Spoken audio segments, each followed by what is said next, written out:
La question express du jour. Quels sont les appareils qui seront présents sur mon lieu d'examen? Toutes les questions que tu te poses sur le CAP esthétique, c'est maintenant.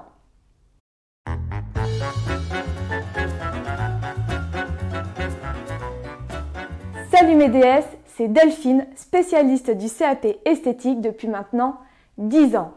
Si tu ne veux rater aucune de mes vidéos, je t'invite à t'abonner maintenant et à cliquer sur la cloche. Alors, quels vont être ces fameux appareils qui vont être présents le jour de l'examen? Ah, vous avez peur des appareils, vous les candidats libres?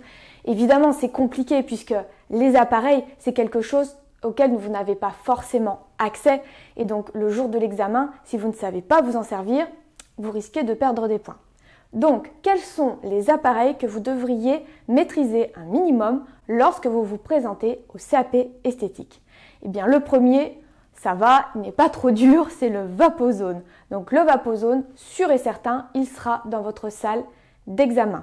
Ensuite, les 4 que je vais vous citer donc, sont un peu plus compliqués parce que vous n'y avez pas forcément accès, comme je disais.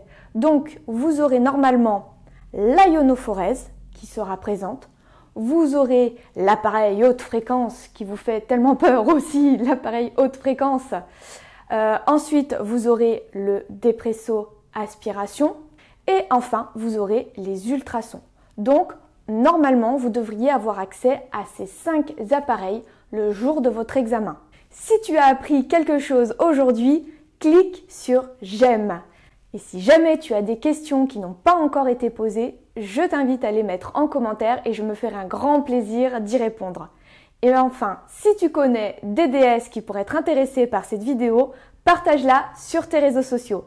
Et je te dis à bientôt pour une nouvelle vidéo ou une nouvelle question. Et jingle, papa, papa, papa, papa, papa.